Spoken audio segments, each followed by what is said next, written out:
കർത്താവിൻ്റെ പരിശുദ്ധ നാമം വാഴ്ത്തപ്പെടുമാറാകട്ടെ. അനുഗ്രഹിക്കപ്പെട്ട ഈ നല്ല ദിവസത്തിനായി നമുക്ക് ദൈവത്തെ സ്തുതിക്കാം. നമ്മളിനി കേൾക്കാൻ പോകുന്നത് കൂത്താട്ടുകുളത്ത് നിന്ന് വന്ന ഒരു സിസ്റ്റർ തൻ്റെ മരുമകന് ലഭിച്ച ഒരു സാക്ഷ്യമാണ്. അതോടൊപ്പം തന്നെ തൻ്റെ ഒരു കൈ പൊക്കുവാൻ കഴിയുന്നില്ല, അത് മറ്റേ കൈ കൊണ്ടാണ് ആ കൈ ഉയർത്തിയിരുന്നത്. ഈ രണ്ട് സാക്ഷ്യങ്ങളാണ് നമ്മൾ ഇന്ന് കേൾക്കാനായി പോകുന്നത്.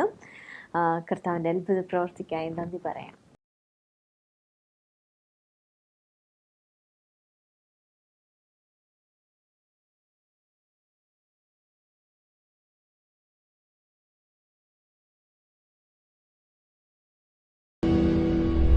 അമ്മയുടെ പേര് ശോഭന സുബ എന്നാണ്. ശോഭന കൂത്താട്ടുകുളത്ത് നിന്നാണ് വരുന്നത്. 2-3 അത്ഭുത വിടുതലുകളാണ് അമ്മയ്ക്ക് ലഭിച്ചിരിക്കുന്നത്. ഒന്ന്, നമ്മുടെ TV കണ്ടുകൊണ്ടിരിക്കുമ്പോൾ ഒരു വിടുതലുണ്ടായി എന്ന് പറഞ്ഞാൽ മരുമകൻ 1 വർഷത്തോളമായിട്ട് ശക്തമായ മദ്യപാനമായിരുന്നു. ഇതിന് നേരത്തെ അങ്ങനെ ഒരു പ്രയാസമില്ലായിരുന്നു, പക്ഷേ 1 വർഷമായിട്ട് മദ്യപാനവും വീട്ടിൽ ഭയങ്കര പ്രയാസമായിരുന്നു. ഈ ബുദ്ധിമുട്ടിക്കൊണ്ടിരിക്കുമ്പോഴാണ് നമ്മുടെ TV കണ്ടത്. TV കണ്ടപ്പോൾ അമ്മ ശക്തമായിട്ട് പ്രാർത്ഥിച്ചു. 1 വർഷത്തോളമുള്ള മദ്യപാനം മരുമകനെ വിട്ട് പൂർണ്ണമായിട്ട് മാറിപ്പോയി. മദ്യപാനം മോനെ വിട്ട് മാറിപ്പോയോ? മദ്യപാനം മാറി. എത്ര നാളായിട്ട് മദ്യപിക്കുന്നില്ല? 5 മാസമായിട്ട് മദ്യപിക്കുന്നില്ല. നേരത്തെ എന്നും മദ്യപിക്കുമായിരുന്നു? മദ്യപിച്ചാൽ ആള് വയലൻ്റ് ആകുമായിരുന്നു. അപ്പോൾ ഭയങ്കര ബുദ്ധിമുട്ടിലായിരുന്നു. അപ്പം ഞാൻ TV പ്രോഗ്രാം കണ്ട് പ്രാർത്ഥിച്ചു, അതിൽ നിന്ന് വിടുതൽ കിട്ടി. TV പ്രോഗ്രാം കണ്ട് പ്രാർത്ഥിച്ചു. അതിൻ്റെ കൂടെ TV കണ്ടുകൊണ്ടിരിക്കുമ്പോഴാണ് നമ്മുടെ ഡെലിവറൻസ് മീറ്റിംഗ് 5-ന് നടക്കുന്ന കാര്യം അറിഞ്ഞത്. അങ്ങനെ അമ്മ കഴിഞ്ഞ നവംബർ മാസം ഡെലിവറൻസ് മീറ്റിങ്ങിന് വന്നു. ആ സമയത്ത് അമ്മയുടെ കഴുത്തിനൊരു പ്രയാസമുണ്ടായിരുന്നു.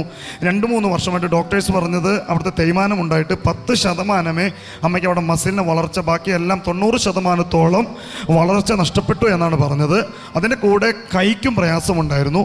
അത് രണ്ടും നമ്മുടെ ഡെലിവറൻസ് മീറ്റിങ്ങിന് വന്നപ്പോൾ പൂർണ്ണമായിട്ട് സൗഖ്യം അമ്മയ്ക്കുണ്ടായി. ഇവിടുത്തെ അസുഖം മാറി, കൈയുടെ അസുഖം മാറി. ഈ കൈ പൊക്കത്തില്ലായിരുന്നു, പൊക്കത്തില്ല. ഈ വലത് കൈ കൊണ്ടാണ് ഞാൻ ഇടത് കൈ പൊക്കിയിരുന്നത്. വലത് കൈ പിടിച്ചാണ് അമ്മ ഇടത് കൈ പൊക്കിയത്. എത്ര നാൾ കൊണ്ട് അങ്ങനെ പൊക്കാൻ പറ്റത്തില്ലായിരുന്നു? ഞാൻ 1.5 മാസം ആയുർവേദിക് കിടന്ന് ട്രീറ്റ്മെൻറ്റ് ചെയ്തു. എന്നിട്ടൊന്നും എനിക്കൊരു വ്യത്യാസവും കണ്ടില്ല. 5-ൽ വെച്ച് പ്രാർത്ഥിച്ചപ്പോൾ എനിക്ക് പിറ്റേ ദിവസം ആയപ്പോഴത്തേനും എൻ്റെ കൈ പൊക്കാറായി. കഴുത്തിൻ്റെ 1.5 മാസമല്ലേ?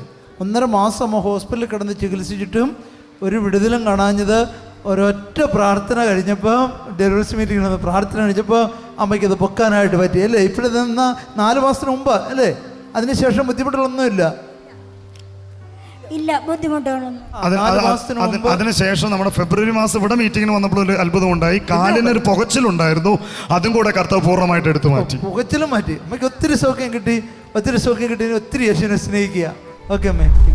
1.5 മാസം മുതൽ ശരീരത്തിൽ തൊലി പൊട്ടിയടർന്ന് അത് പഴുക്കുന്ന ഒരു പ്രയാസത്തിലായിരുന്നു. ഇപ്പോൾ ആ കുഞ്ഞിന് 4 വയസ്സുണ്ട്. 4 വയസ്സ് വരെ ആ പ്രയാസത്തിൽ തുടർന്നിരുന്ന ആ മകളെ കർത്താവ് നമ്മുടെ മീറ്റിങ്ങിന് വന്ന സമയം പരിപൂർണമായും സൗഖ്യമാക്കാൻ പറ്റി. കർത്താവ് ചെയ്ത ഒരു അത്ഭുത സാക്ഷ്യമാണ് നമ്മൾ ഇന്ന് കാണാനായി പോകുന്നത്. ശ്രദ്ധയോടെ കണ്ടാട്ടെ. മോളുടെ കാലൊക്കെ വിണ്ട് കയറി വല്ലാതെ അലർജിയായിട്ട് ഒത്തിരി ഡോക്ടർമാരുടെ അടുക്കൽ പോയിരുന്നു. ഈ കുഞ്ഞിന് ഇറച്ചി, മുട്ടയും, മീനും ഒന്നും കൊടുക്കത്തില്ലായിരുന്നു. ദേഹത്തെല്ലാം ഉണ്ടായിരുന്നു, തൊലി ഇങ്ങനെ ചുരണ്ട ഇളകി പോവായിരുന്നു.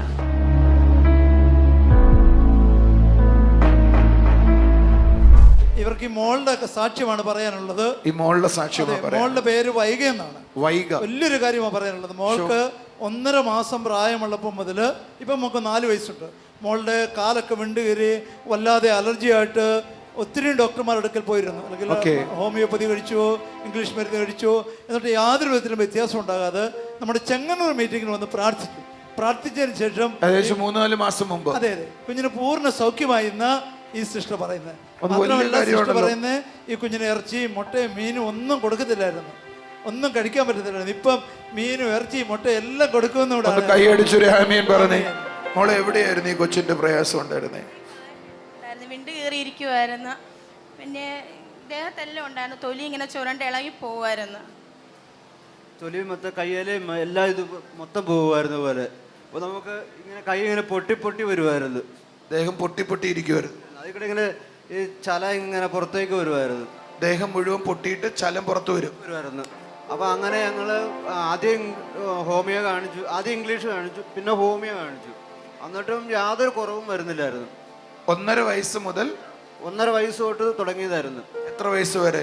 4 വയസ്സ് വരെ. എന്ന് പറഞ്ഞ 3 വർഷം. 3 വർഷം അടുപ്പിച്ച് ഞങ്ങൾ മരുന്ന് കഴിക്കുമായിരുന്നു. എല്ലാ മാസവും മരുന്ന് മേടിക്കണമായിരുന്നു. അപ്പോൾ അതിനുശേഷമാണ് ആദ്യം വൈഫാണ് ചെങ്ങന്നൂർ മീറ്റിങ്ങിന് വരുന്നത്. അപ്പോൾ എന്നോട് പറഞ്ഞു ഇങ്ങനെ ഞങ്ങൾ പോയായിരുന്നു, അപ്പോൾ ചെറിയ മാറ്റങ്ങളൊക്കെ കാണുന്നുണ്ട്, ഇനിയിപ്പോൾ നമുക്ക് ആ മരുന്ന് കഴിക്കണ്ട, കുഞ്ഞിനൊന്ന് കൊടുത്തു നോക്കാം. അങ്ങനെയാണ് ഞങ്ങൾ ഇറച്ചി മീനും എല്ലാ കുഞ്ഞിന് കഴിക്കാവുന്ന സാധനങ്ങളെല്ലാം ഇപ്പം മേടിച്ച് കൊടുക്കുന്നുണ്ട്. ഒരു കുഴപ്പമില്ല. ഇപ്പോൾ ചൊറിച്ചിലായിരുന്നു ഞങ്ങൾക്ക് മെയിനായിട്ടും, ഒരു ഇതുമില്ല ഞങ്ങൾക്ക്.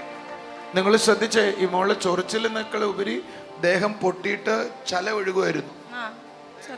ചെറുതായിട്ട് പോവായിരുന്നു. ഈ കയ്യിലെല്ലാം ചല ഒഴുകുമായിരുന്നു. മൊത്തം ഉണ്ടായിരുന്നു, മേലും പുറവും കൈയും കാലും എല്ലാം അവിടെ ആയിരുന്നു. അത് കംപ്ലീറ്റ് മാറിപ്പോയി. എൻ്റെ യേശു അല്ലാതെ ആരാ ചെയ്യുന്നത്? ഏമേൻ. ഒന്ന് ചുണയായിട്ട് കൈയടിച്ചൊരു ഏമേൻ പറഞ്ഞേ. യേശുവെ കുഞ്ഞിന് കൊടുത്ത അത്ഭുത സൗഖ്യത്തിനായി നന്ദി. ആ കരം ഉയർത്തി അനുഗ്രഹിച്ച് യേശുവെ മോൾക്ക് കൊടുത്ത സൗഖ്യത്തിനായി നന്ദി. സ്കിന്നിനെ സൗഖ്യപ്പെടുത്തിയതിന് നന്ദി. പ്രത്യേകിച്ച് വലിയ ആളുകൾക്ക് തന്നെ ചൊറിച്ചിലും ഈ പഴുപ്പും വന്നാൽ സഹിക്കാനൊക്കത്തില്ല. പ്രത്യേകിച്ച് കൊച്ചു കുഞ്ഞുങ്ങൾക്ക് അങ്ങനെ ഉണ്ടായാൽ എന്നെ വിഷമമായിരിക്കും അല്ലേ. കർത്താവ് കൊടുത്ത സൗഖ്യത്തിനായി നന്ദി. Thank you. ഞങ്ങൾ എല്ലാ ഞായറാഴ്ചയും പ്രത്യേകിച്ച് പറ്റുമെങ്കിൽ ഞങ്ങളുടെ മീറ്റിങ്ങിന് വരണം കേട്ടോ. സന്തോഷമായിട്ട് പോകും. നമ്മളിനി കേൾക്കാനായി പോകുന്ന സാക്ഷ്യം കർത്താവ് ജീവിക്കുന്ന എന്ന അനേകർക്ക് മുമ്പിൽ ദൃഷ്ടാന്തമായിരിക്കുന്ന ഒരു സാക്ഷ്യമാണ്. ആ കുടുംബം ഓല ഷെഡിലായിരുന്നു താമസിച്ചുകൊണ്ടിരുന്നത്. ഒരിക്കലും അനുഗ്രഹിക്കപ്പെട്ടൊരു ഭവനം ലഭിക്കുമെന്ന് ചിന്തിക്കാൻ പോലും കഴിയാത്തൊരു അവസ്ഥയിലുള്ള ഒരു കുടുംബത്തെ കർത്താവ് 2 നിലയുള്ള ഒരു ഭവനം നൽകി അനുഗ്രഹിക്കാനിടയായി. അതോടൊപ്പം തന്നെ ചെറിയ മകൾ ജനിക്കുമ്പോൾ കുഞ്ഞിന് പ്രയാസമുണ്ടായിരുന്നു, ICUലായിരുന്നു.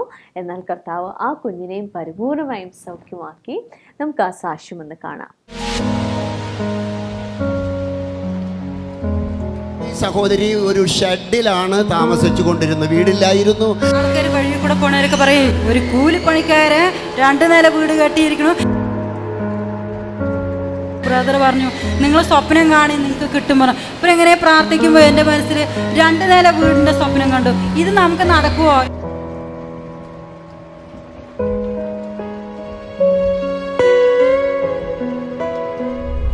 ഈ സഹോദരിയുടെ പേര് പുഷ്പലത എന്നാണ്. നെന്മാറയിൽ നിന്ന്, പാലക്കാട് നെന്മാറയിൽ നിന്ന് കടന്നു വരുന്നു പുഷ്പലത. ഈ കൊച്ചു കുഞ്ഞിൻ്റെ പ്രസവ സമയത്ത് സഹോദരിക്ക് വലിയ ബുദ്ധിമുട്ടുണ്ടായി. ഈ ചുമയും ശ്വാസം മുട്ടലുമായിരുന്നു.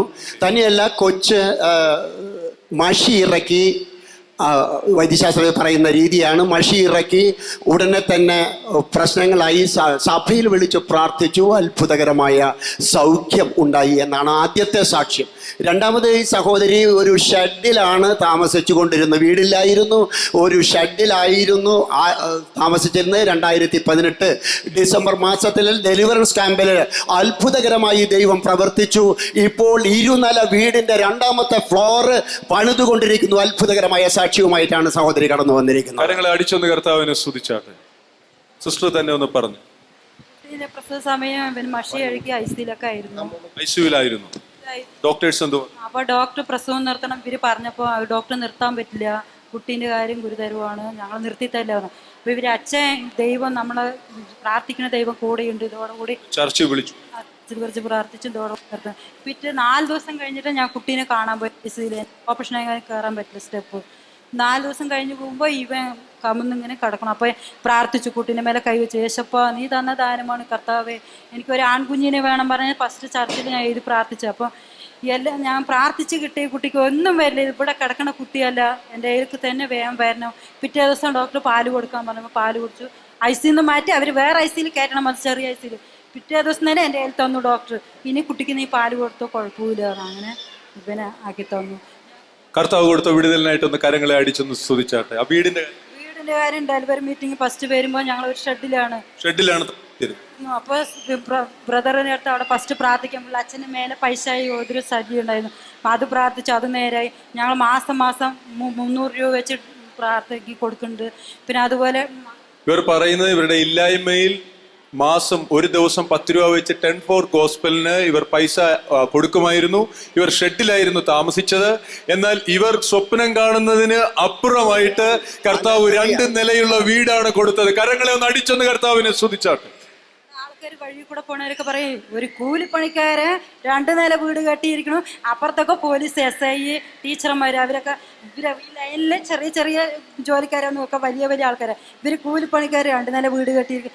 അത്രയും വർഷം 5-6 വർഷം ഞങ്ങൾ ആ ഷെഡിൽ നിന്ന് ചൂടും പാമ്പിന്റെ ശല്യമായിരുന്നു. അപ്പോൾ ഇങ്ങനെ പ്രാർത്ഥിക്കുക. അപ്പോൾ ഒരു ദിവസം ഇവിടെ പ്രാർത്ഥിക്കുന്ന ബ്രദർ പറഞ്ഞു, നിങ്ങൾ സ്വപ്നം കാണി നിങ്ങൾക്ക് കിട്ടും പറഞ്ഞു. അപ്പോൾ ഇങ്ങനെ പ്രാർത്ഥിക്കുമ്പോൾ എൻ്റെ മനസ്സിൽ 2 നില വീടിൻ്റെ സ്വപ്നം കണ്ടു. ഇത് നമുക്ക് നടക്കുമോ എന്നുള്ള. അപ്പോൾ ഈ ഒരു അച്ഛൻ പ്രസവം കഴിഞ്ഞ് വീട് കെട്ടുമ്പോൾ അതുപോലെ വീടായിരിക്കണം, മുകളിൽ അതുപോലെ താഴെ സ്വപ്നം കണ്ടതായി. ഇവന് ആണായിട്ട് എനിക്ക് സ്വപ്നത്തിൽ പ്രാർത്ഥിക്കുമ്പോൾ കൂട്ടത്തോടെ സ്വപ്നം, ഇപ്പോൾ ഒരു ആൺകുഞ്ഞിനെ ഇങ്ങനെ എടുത്തിട്ട് നിൽക്കണ പോലെ സ്വപ്നം. അപ്പോൾ ഈ കണ്ടതല്ല ഇപ്പൊ എനിക്ക് ഫലിച്ചല്ലോ.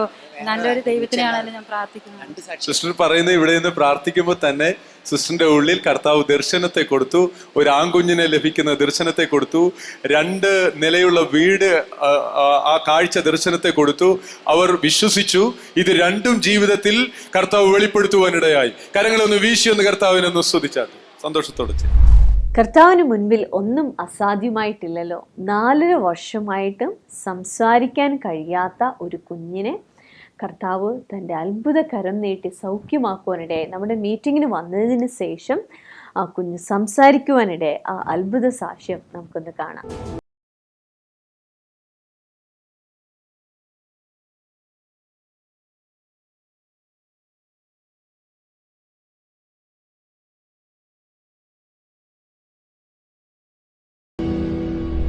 തലശ്ശേരിയിൽ നിന്നാണ് കടന്നു വരുന്നത്. തലശ്ശേരി.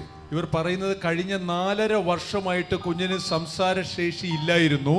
4.5 വർഷമായിട്ട് സംസാരശേഷി ഇല്ലായിരുന്നു. എന്നാൽ 2018 നവംബർ മാസത്തിൽ എറണാകുളത്ത് വന്ന് ബ്രദറിന്റെ അടുക്കൽ വന്ന് പ്രാർത്ഥിച്ചതിന് ശേഷം കൊച്ചിപ്പോൾ നന്നായി സംസാരിക്കുന്നതാണ് ഇവർ സാക്ഷ്യപ്പെടുത്തുന്നത്. സൗഖ്യമായിട്ട് 6 മാസമായി, ഇപ്പോൾ യാതൊരുവിധ കുഴപ്പമില്ല, നന്നായിട്ട് സംസാരിക്കുന്നതാണ് പറയുന്നത്. ആമേൻ. ചേച്ചി എന്നൊന്ന് പറയാവോ, നിങ്ങളുടെ കുഞ്ഞിന് എത്ര നാളായി സംസാരമില്ലായിരുന്നു? ഇനി 2 വയസ്സാകുമ്പോൾ തന്നെ ഒന്നും സംസാരിക്കില്ലായിരുന്നു. അപ്പോൾ ഞാൻ 2 വയസ്സാകുമ്പോൾ തന്നെ അങ്കണവാടി കൊടുത്തിരുത്തും, എന്തെങ്കിലുമൊക്കെ സംസാരിക്കട്ടെ. അപ്പോൾ അവർ പറഞ്ഞു 3 വയസ്സിലാണ് ആവില്ലാന്ന്. അപ്പോൾ 3 വയസ്സിന് ചേർത്തിട്ടും അവന് 1.5 കൊല്ലമായിട്ട് വർത്തമാനം പറഞ്ഞില്ല. 3 വയസ്സിൽ അങ്കവാടി ചേർത്തു, എന്നിട്ടും 1.5 കൊല്ലമായിട്ടും കുഞ്ഞ് എന്ന് പറയാൻ 4.5 വയസ്സ് വരെ സംസാരിച്ചില്ല. അപ്പോൾ നവംബർ മാസം, കഴിഞ്ഞ നവംബറിൽ ഞാൻ എറണാകുളത്തിന് ആദ്യമായിട്ട് വന്നിരുന്നു. അപ്പോൾ ബ്രദർ പറഞ്ഞു അടുത്ത മാസം സാക്ഷ്യം പറയണമെന്ന്. അന്ന് തൊട്ട് അവൻ സംസാരിക്കാൻ തുടങ്ങി. നിങ്ങൾ ആരും കേട്ടില്ല ഞാൻ പറഞ്ഞു കേട്ടോ. 4.5 വയസ്സ് വരെ അവൻ സംസാരിച്ചില്ല. നമ്മുടെ എറണാകുളത്തെ മീറ്റിങ്ങിന് വന്ന് അറ്റൻഡ് ചെയ്തിട്ട് ആ ദിവസം മുതൽ കുഞ്ഞ് സംസാരിക്കാനായി തുടങ്ങി. ആമേൻ. നിങ്ങൾ എന്താ കൈ അടിക്കാത്ത, ആമേൻ പറയാത്ത? മോളെ ഞാൻ ചോദിക്കുന്നത്, ആ മീറ്റിംഗ് കഴിഞ്ഞിട്ട് പോരുമ്പോ തന്നെ കൊച്ചു സംസാരിക്കുക പേര് ആദ്യമായിട്ട് പറഞ്ഞു, ഇവിടെ തന്നെ പറഞ്ഞു ആദ്യമായിട്ട് അവന്റെ പേര്. അതായത് ആ മീറ്റിംഗ് കഴിഞ്ഞതിന്റെ അപ്പൊ തന്നെ കൊച്ചു പേര് പറഞ്ഞു. ആ മീറ്റിംഗിനിടയിൽ തന്നെ പറഞ്ഞു അവന്. ആ ദിവസം മുതൽ സംസാരിക്കാൻ തുടങ്ങി. നിങ്ങളൊന്ന് അനങ്ങാത്ത 4.5 വയസ്സ് വരെ സംസാരിക്കത്തില്ലായിരുന്നു. കഴിഞ്ഞ മാസം നവംബറിൽ അവരെ പ്രാർത്ഥിക്കാൻ വന്നു. ആ ദിവസം തന്നെ അവന്റെ പേര് അവൻ ആദ്യമായിട്ട് പറഞ്ഞു. അന്ന് മുതൽ അവൻ സംസാരിക്കാൻ തുടങ്ങി. കൈയടിച്ചു ആമേൻ പറഞ്ഞു. കർത്താവേ, കുഞ്ഞുങ്ങൾക്കായി സ്തോത്രമപ്പ, നിന്റെ മോൾക്കായി സ്തോത്രമപ്പ. സന്തോഷത്തോടെ പറയണം. ഒരിക്കലും ജീവിതത്തിലേക്ക് മടങ്ങി വരാൻ കഴിയില്ല എന്ന അവസ്ഥയിലായിരുന്ന ഒരു ബ്രദറിനെ കർത്താവ് ജീവിതത്തിലേക്ക് കൊണ്ടുവരുവാനിടയായി തീർന്നു. ഒരു ആക്സിഡന്റിനെ തുടർന്ന് ഡയഫ്രം പൊട്ടിപ്പോകുവാനിടയായി തീർന്നു. ഒരു പ്രതീക്ഷയുമില്ലാത്ത അവസ്ഥയിലായിരുന്നു. എന്നാൽ ജീവിക്കുന്ന കർത്താവ് ആ ബ്രദറിലൂടെ പ്രവർത്തിക്കുവാനിടയായി തീർന്നു. കർത്താവിൻ്റെ ആ അത്ഭുത സാക്ഷ്യം കിട്ടും.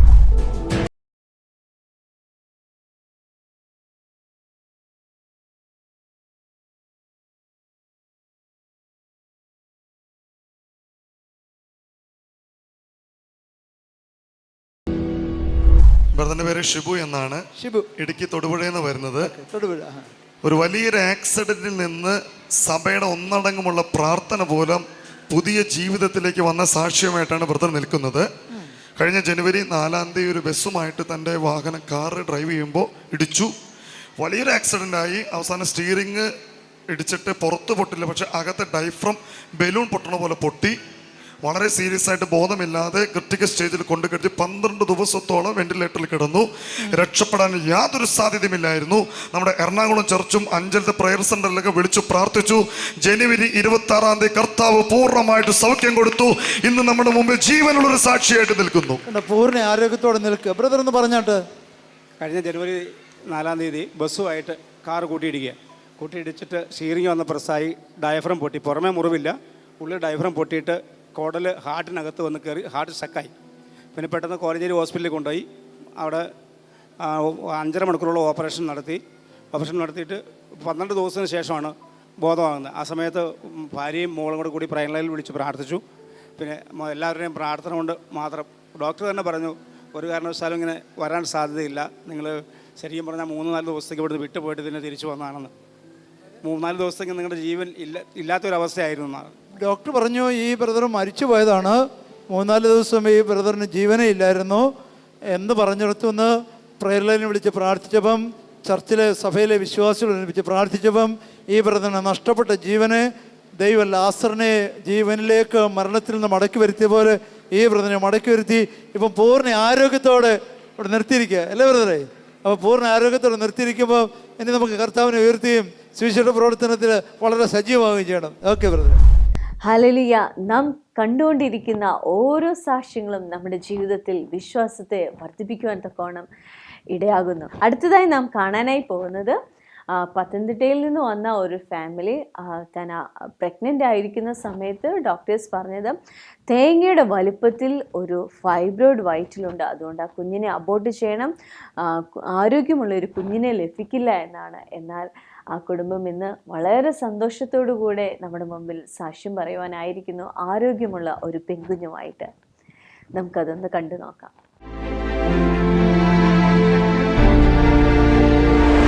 ഈ കുഞ്ഞിനെ ഇവരുടെ കയ്യിൽ ആരോഗ്യത്തോടെ കിട്ടത്തില്ലെന്ന് ഡോക്ടേഴ്സ് പറഞ്ഞ സ്ഥലത്ത് ഡോക്ടേഴ്സ് മസ്റ്റായിട്ട് പറഞ്ഞു അബോർട്ട് ചെയ്യണം, കുഞ്ഞിനെ റിസീവ് ചെയ്യരുത്, അത് വളരെ ബുദ്ധിമുട്ടുണ്ടായിരിക്കും.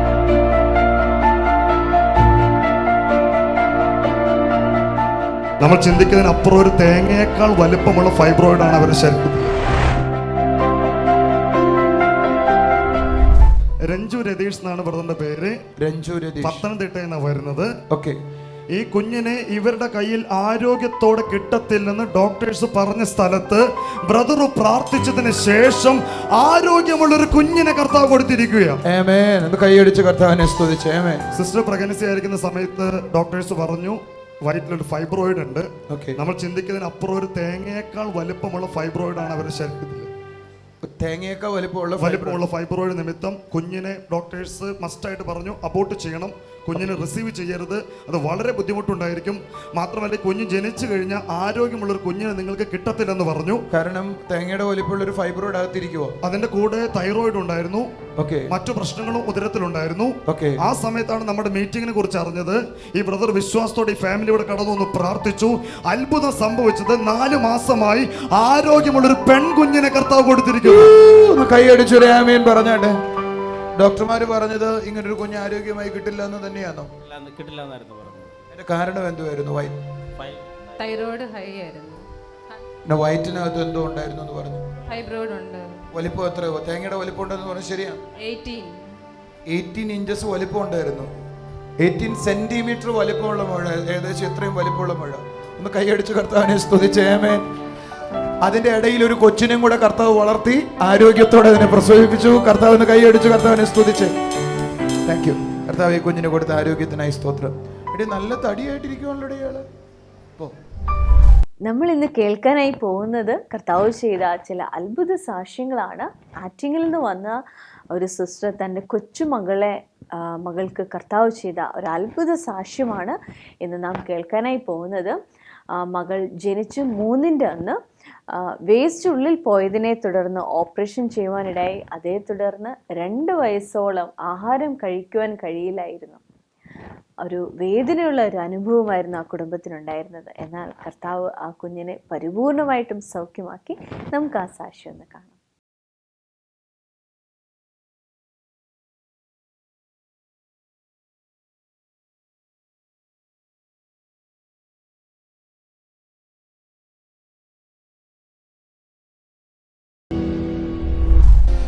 ആന്റിയുടെ പേര് രമണി എന്നാണ്. രമണി. ചെറുകുഞ്ഞായ ശിവാനിക്ക് വേണ്ടിയാണ് സാക്ഷ്യം പറയുന്നത്. ശിവന്യക്ക് വേണ്ടി ആറ്റിക്കൽ എന്ന് പറയുന്ന സ്ഥലത്തു നിന്നാണ് വരുന്നത്. ഓക്കെ. ഈ കുഞ്ഞ് ജനിച്ച് 3 ദിവസമായപ്പോൾ കുഞ്ഞിന്റെ ഉള്ളിൽ വേസ്റ്റ് പോയായിരുന്നു. ഓക്കെ. ഇതിനെ തുടർന്ന് പാലൊന്നും കുടിക്കാതെ ആയപ്പോൾ സർജറിക്ക് വിധേയമായി. സർജറി ചെയ്ത ശേഷം ഈ അമ്മ പറയുന്നത് ആഹാരം ഇറക്കാൻ കഴിയില്ല, ഈ കുഞ്ഞിന് ആഹാരം കഴിക്കാൻ പറ്റത്തില്ല, കൈവിരലുകൾ കൊണ്ട് തള്ളി ഇറക്കിയാൽ മാത്രമേ കുഞ്ഞിന് ആഹാരം ഇറങ്ങുകയുള്ളായിരുന്നു. ആ സമയത്താണ് നമ്മുടെ ചർച്ചിൽ വരികയും ബ്രദറിനെ കണ്ട് പ്രാർത്ഥിക്കുകയും ചെയ്തത്. അത് മാത്രമല്ല, ഈ ആന്റി ഭവനത്തിൽ പോയപ്പോൾ അത്ഭുതം എന്ന് പറയുന്നത് കുഞ്ഞ് ഫുഡ് കഴിച്ചു എന്നാണ്. ഒന്ന് എഴുന്നേറ്റ് ഒന്ന് കൈയടിക്കാൻ നമുക്ക്, അത് വലിയ കാര്യമാണ്. അമ്മ എന്നെന്ത് പറഞ്ഞേ? 2 വയസ്സായി എൻ്റെ മോൻ്റെ കൊച്ചിന്. അടുത്ത മാസത്തില് എൻ്റെ സഹോദരൻ്റെ കുഞ്ഞ് കൊണ്ടുവന്നിട്ടുണ്ടോ? കുഞ്ഞിനെ വന്നിട്ടുണ്ടോ? 2 ആഴ്ച ഞാൻ ഇവിടെ കൊണ്ടുവന്നപ്പോഴത്തേക്കും ഇവിടെ സമയം കഴിയില്ല. ഇവിടെ നിന്ന ബദറാണ് എൻ്റെ തലയിൽ തൊട്ട് സാക്ഷ്യം പറഞ്ഞു. ഞാൻ പറഞ്ഞു സങ്കടം. അപ്പോഴത്തേക്കും സാറ് പറഞ്ഞു സൗഖ്യമാവെന്ന് പറഞ്ഞു. അല്ല, അമ്മ അവിടെ പോയി കുട്ടിക്ക് എന്തെങ്കിലും ആഹാരം കൊടുക്കും. ഞാൻ അവിടെ ചെല്ലുന്നതിന് മുമ്പ് എൻ്റെ മരുമോള് അവളെ വീട്ടിൽ പോയി അവളെ അച്ഛൻ്റെ എൻ്റെ മോള് ശരിക്കും ചോറ് വാരി തിന്നു. ഇവിടെ നിന്ന് ഞാൻ അവിടെ ചെന്ന് ഒന്ന് കൈയടിച്ച് കർത്താവിനെ സ്തുതിച്ചേ. ഇപ്പൊ 2 വയസ്സ് വരെ കൊച്ചു ആഹാരം കഴിക്കത്തില്ലായിരുന്നു, പക്ഷെ തള്ളി വെച്ചു കൊടുക്കണം. പിന്നെ എല്ലാം അരച്ചാണ് കൊടുക്കുന്നത് 2 വയസ്സ് വരെ. ഇപ്പൊ ആഹാരം ശരിക്കും കഴിക്കും. ഒന്ന് കൈയടിച്ച് കർത്താവിനെ സ്തുതിച്ചേ. ജനിച്ച സമയത്ത് ഈ കൊച്ചിന്റെ സാക്ഷിയല്ല കേട്ടോ, ഈ കുഞ്ഞിന്റെ അല്ല. ജനിച്ച സമയത്ത് ഇദ്ദേഹത്തിന്റെ ആരുടെ കുഞ്ഞാ? ചേച്ചിയുടെ മോന്റെ കുഞ്ഞാണ്. ഇപ്പൊ അവരുടെ വീട്ടിലായിരിക്കുക. 2 വർഷമായിട്ട് അരച്ചാണ് ആഹാരം കൊടുത്തുകൊണ്ടിരുന്നത്. എന്നാൽ ഇന്ന് ആ കുഞ്ഞിന് പൂർണ്ണ സൗഖ്യം കർത്താവ് കൊടുത്തു. കൈയടിച്ച് കർത്താവിനെ സ്തുതിക്കാൻ നമുക്ക്. കർത്താവ് ചെയ്ത ഒരു അത്ഭുത സൗഖ്യമാണ് നമ്മൾ ഇന്ന് കാണാനായി പോകുന്നത്.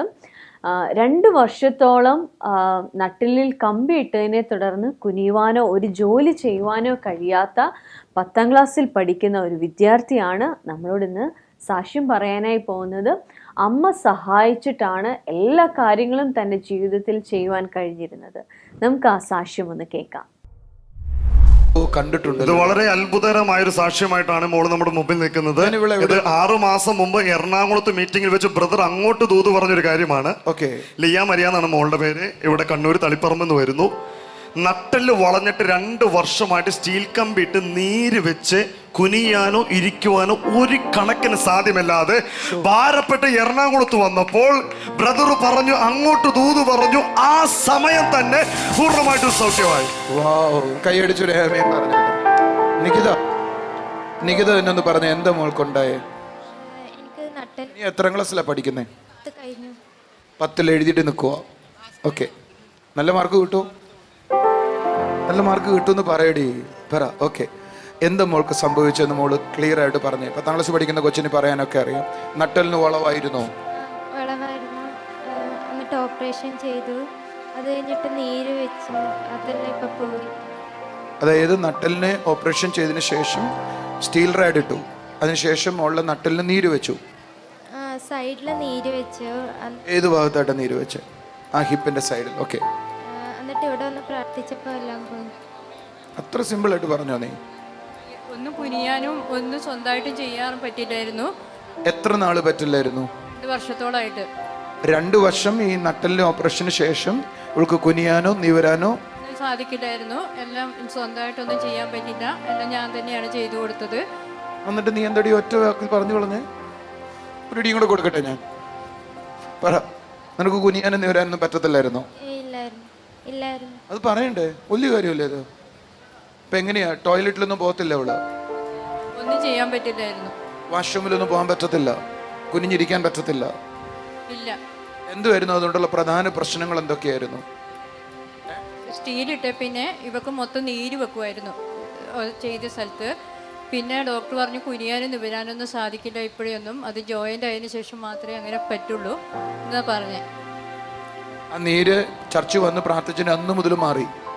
ഇപ്പൊ സ്വന്തമായിട്ട് അവള് എല്ലാ കാര്യങ്ങളും ചെയ്യുന്നുണ്ട്. കുനിയും എല്ലാം ചെയ്യാം. ഇപ്പൊ കൈയടിച്ച് കർത്താവിനെ സ്തുതിച്ച്. ഇതിന് അത്ഭുതം എന്ന് പറയാൻ എന്തുവാ നിങ്ങൾക്ക് മനസ്സിലായേ? ഇവള് മീറ്റിങ്ങിന് വന്നതിന്റെ അന്ന് മുതൽ അവൾക്ക് ഇത് ചെയ്യാൻ പറ്റും. ഒന്ന് കൈയടിച്ച് ഒരു ഹല്ലേലൂയ പറഞ്ഞേ. അതിന്റെ പേര് അത്ഭുതം എന്നല്ലാതെ എന്തുവാ പറയുന്നേ?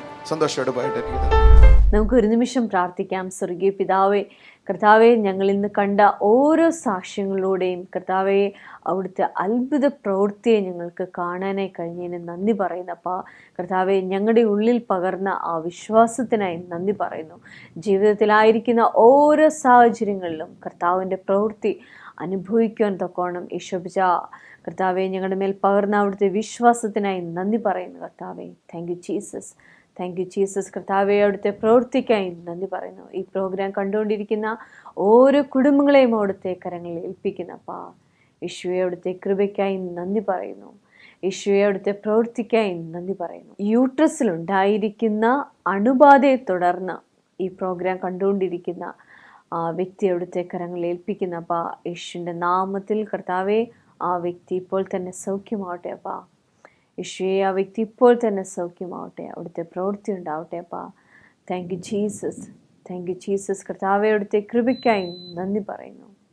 യേശുവേ, അവിടുത്തെ പ്രവൃത്തിക്കായി നന്ദി പറയുന്നു. Thank you Jesus, thank you Jesus. കർത്താവെ, സാമ്പത്തികമായി ബുദ്ധിമുട്ടുന്ന ഓരോ കുടുംബങ്ങളെയും അവിടുത്തെ കരങ്ങളിൽ ഏൽപ്പിക്കുന്നപ്പാ. യേശുവേ, അവിടുത്തെ കൃപയ്ക്കായി നന്ദി പറയുന്നു. കർത്താവെ, ഓരോ ദിവസവും വഴി നടത്തുന്ന ആ കർത്താവിൻ്റെ പ്രവൃത്തി അവരുടെ ജീവിതത്തിൽ അനുഭവിക്കട്ടെ അപ്പാ. Thank you Jesus. എന്നോടൊപ്പം പ്രാർത്ഥിക്കുന്ന ഓരോ കുടുംബങ്ങളുടെ മേലും അവിടുത്തെ ശക്തി വ്യാപരിക്കാൻ നന്ദി പറയുന്നു. അവരായിരിക്കുന്ന വിഷയത്തിന്മേൽ കർത്താവെ അവിടുത്തെ പ്രവൃത്തി ഉണ്ടായിരിക്കാൻ നന്ദി പറയുന്നു. സ്വർഗീയ പിതാവേ, അവിടെ നിങ്ങളുടെ പ്രാർത്ഥന കേട്ടതിനായി സ്തോത്രം. യേശുവിൻ്റെ നാമത്തിൽ തന്നെ ആമേൻ. നാളെ ഇനി കാണുവരെയും കർത്താവ് നമ്മൾ ഓരോരുത്തരെയും അതിൻ്റെ കൃപയിൽ സൂക്ഷിക്കുമാറാകട്ടെ. God bless you. ആമേൻ.